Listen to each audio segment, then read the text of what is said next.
Bonjour à tous. Aujourd'hui vous me retrouvez dans une voiture qui me tient à cœur. Vous me retrouvez dans une Porsche, désolé encore une, Porsche Cayman 987 et plus précisément Porsche Cayman R.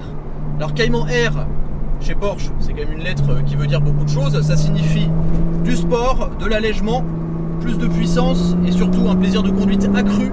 Ce modèle en particulier c'est un modèle de 2012 donc qui vient terminer la génération des Porsche 987. Donc c'est la version plus aboutie, plus sportive, plus pistarde du Porsche Cayman S 987. Cette voiture nous a gentiment été prêtée aujourd'hui par Moteur Essence à Chaville dans le 92. Vous connaissez sûrement ce garage puisque j'avais essayé avec eux déjà une Porsche 991 GT3. Rock. Et là sur les 1000 derniers tours qui va adopter un ton tellement cristallin, tellement métallique qui vous fait vibrer les tympans.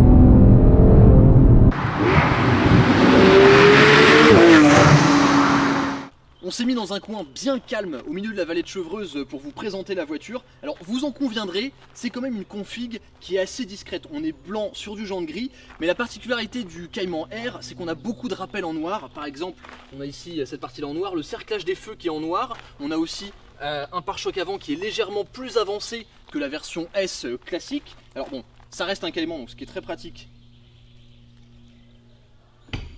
Raté. C'est celui-là.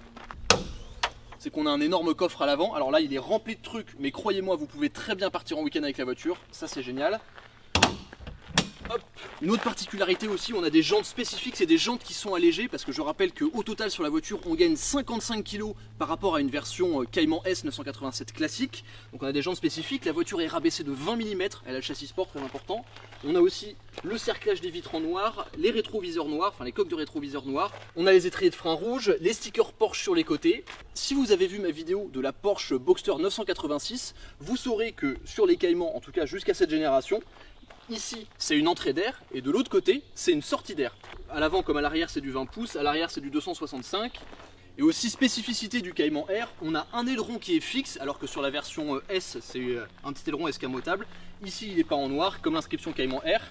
Comme j'ai ouvert le coffre au début, on a aussi un énorme compartiment de coffre à l'arrière. C'est quand même super pratique, il y a vraiment de quoi partir plus d'une semaine en vacances avec cette voiture, c'est génial. Paf. Double sortie d'échappement en noir. Alors cette voiture en particulier a un échappement légèrement modifié. On a un silencieux Evo X pour libérer un peu le flat 6 3 litres 4. Donc pour libérer un peu le flat 6 atmosphérique 3 litres 4 qui se trouve évidemment en position centrale arrière sur le Cayman. On a donc une voiture hyper équilibrée et très on va dire loquace.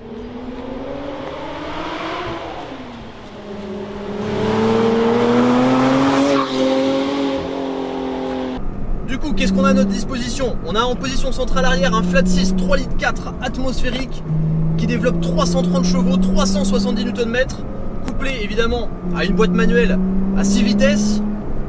Et on a le plaisir de conduite Porsche. Alors le moteur est en position centrale arrière, c'est une propulsion. Donc évidemment, on a une voiture qui est très équilibrée, un train avant qui est mordant, beaucoup d'équilibre. Ce modèle en particulier c'est un modèle de 2012, il a 73 000 km et c'est un modèle qui vaut juste en dessous de 60 000 €. Et moi ma question aujourd'hui c'est 60 000 € aujourd'hui, qu'est-ce qu'on peut avoir? On peut avoir beaucoup de choses pour 60 000 €.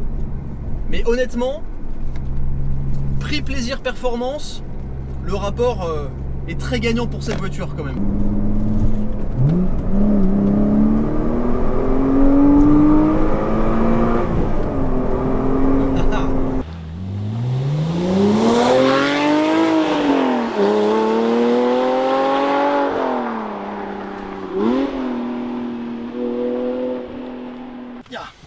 Alors, ce Cayman R en particulier, donc je le rappelle qui vient de chez Moteur Essence, qui nous ont très gentiment prêté, il est full option, c'est-à-dire qu'il y a pratiquement tout.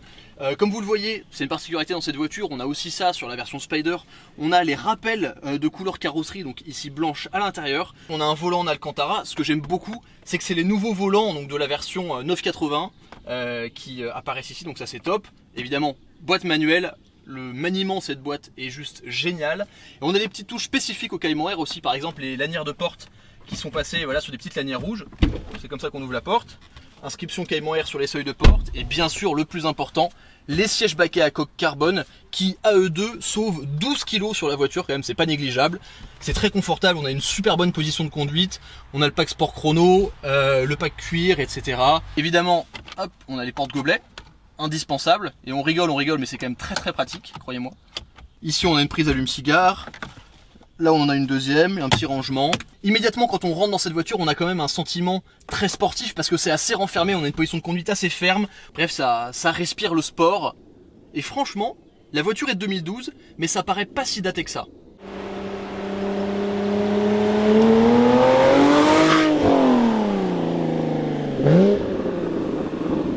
En termes de performance, la voiture peut aller jusqu'à 287 km/h, le 0 à 100 est effectué en 5 secondes pile. Et on a une voiture immédiatement quand on rentre dedans, c'est quelque chose qui est axé vraiment pour la conduite. Position de conduite très sportive, très basse.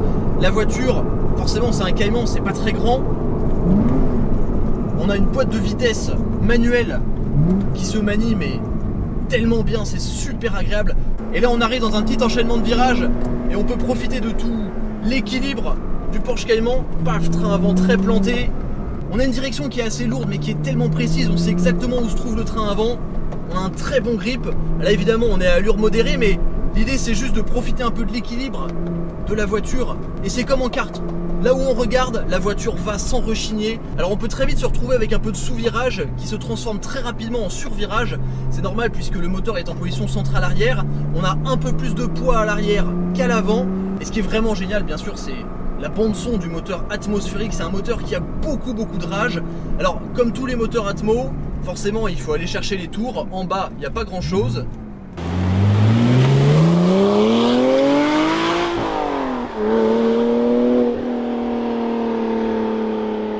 Ce qui est un peu compliqué, c'est comme avec le Cayman GT4, c'est comme c'est un moteur Atmo, c'est un moteur qui est vraiment pointu à partir de 4000. En dessous, il n'y a pas énormément de couple. Et le problème, c'est dans des virages très serrés comme ça, où on prend pas beaucoup de vitesse, on se retrouve parfois un petit peu en sous-régime légèrement, donc on est à 2500, 3000 tours et on n'a pas énormément de patates pour ressortir. Mais c'est quand même un moteur qui est très vivant, qui a beaucoup d'allonge. Et d'ailleurs, à propos d'allonge, la deuxième vitesse va jusqu'à 120 km/h. Alors sur les petites routes, c'est pas forcément idéal, parce que quand on passe la troisième, on n'est forcément pas au bout.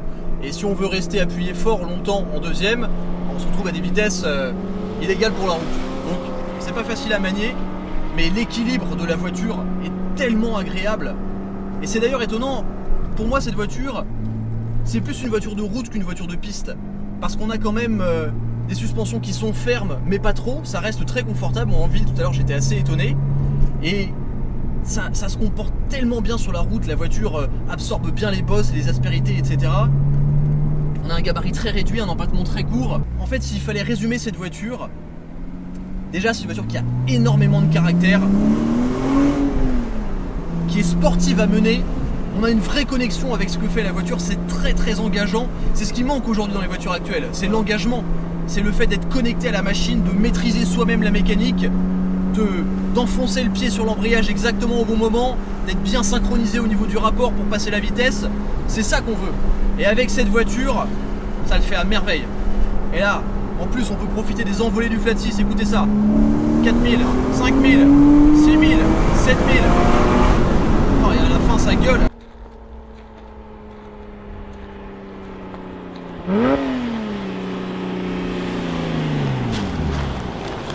C'est pas forcément la plus rapide ni la plus puissante, etc. Mais en termes vraiment de pureté de conduite, on est là-haut.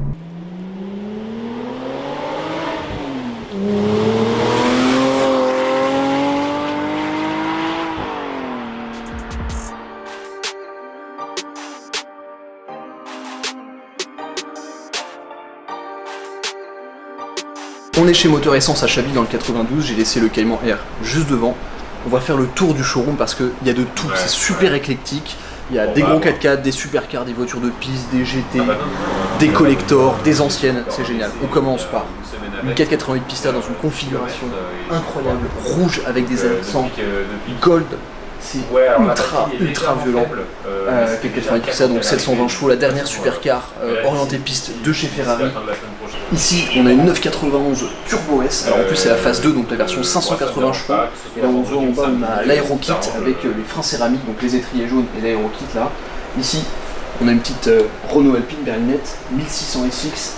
J'adore avec l'arceau à l'intérieur, les petites arches assez bombées. Ouais. J'adorerais essayer une petite voiture comme ça. Okay, bon, bah, là, on a quelque chose de très rare, mais collector. 997 phase 2 GT3 RS. Donc en 3,8 litres, boîte manuelle, 450 chevaux. Et la configuration, alors la GT3 RS de cette génération, elles étaient sorties en plusieurs configurations. Celle-là, c'est ma préférée, donc elle est blanche, avec les damiers rouges sur les côtés, les jantes rouges, les boules d'aileron en rouge et surtout l'arceau à l'intérieur en rouge. C'est vraiment une full voiture de piste et surtout en boîte méca. Donc ça, c'est extraordinaire. On va continuer par là. Donc là, déjà, c'était assez éclectique. Ici, on a encore une Alpine, donc dans le bleu Alpine, une petite 1300 qui est dans un état magnifique. C'est tellement cool comme petite voiture, j'adore. Là, on a le nouveau classe G. Donc voilà, pas grand chose à dire, l'énorme bébé, le mastodonte. Ça c'est vraiment génial. Clio V6.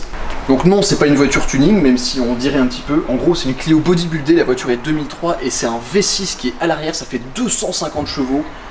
Boîte méca évidemment, et le moteur est juste derrière les places arrière, c'est top.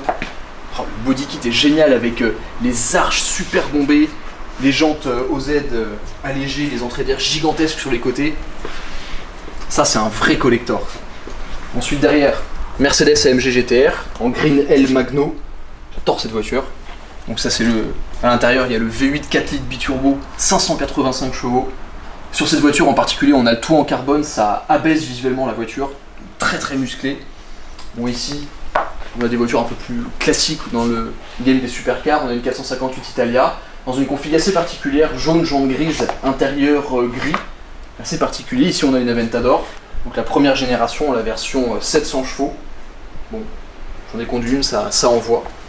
Et là, ça c'est très rare. Alors comme ça on pourrait croire que c'est une Porsche 997 phase 2 cabriolet classique. Sauf que pas du tout, c'est un speedster, et des speedsters, il n'y en a que 356 dans le monde. Alors cet exemplaire en particulier a les jantes Fuchs, donc à 5 branches un peu à l'ancienne des Porsche. Ici, on a les étriers de frein jaune, carbone céramique, petite plaque, hop, 25 heures, Porsche exclusive. Donc c'est une voiture voilà, qui est très limitée, et surtout on a l'énorme capot moteur arrière qui est très bombé. Donc avec cet arrière très bombé, les échappements ronds, ça c'est un truc qui est génial. C'est une voiture qui est extrêmement rare avec le double bosselage ici, seulement 356 dans le monde. Alors celle-ci c'est une PDK, mais je crois que c'est la première fois que j'en vois une. Et en blanc comme ça c'est très élégant. Et là on a quelque chose que j'adore, vous avez sûrement vu la vidéo qu'on avait fait avec une MF4 GT Roadster. Ça c'est une Wiesmann GT, donc celle-là c'est la version 367 chevaux, dans une config noir-rouge, la largeur des ailes, c'est énorme.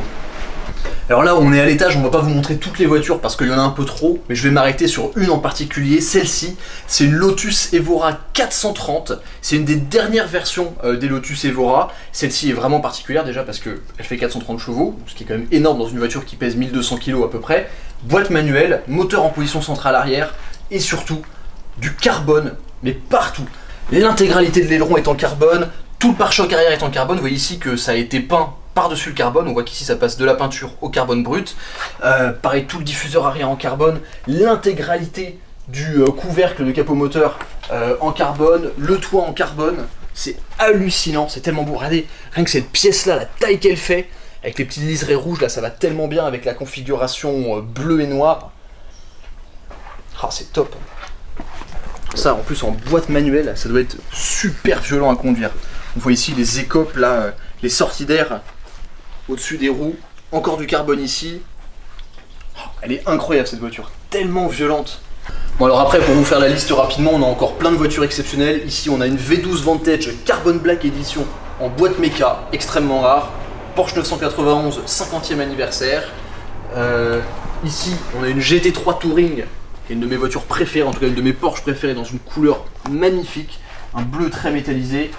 Maserati M6 Stradale, 458 spécial, Lamborghini Gallardo Superleggera première génération, une Testarossa dans le fond, et le bruit des canalisations au-dessus parfait.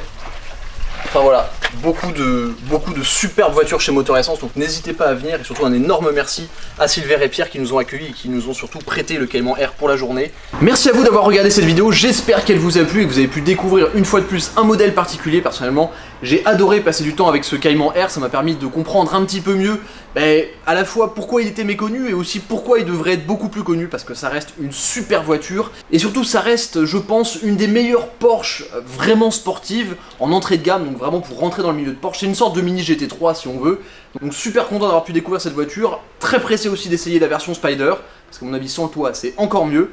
Comme d'habitude, si la vidéo vous a plu, n'hésitez pas à vous abonner, à mettre un pouce bleu, dites-nous chez Moteur Essence quelle voiture vous prendriez.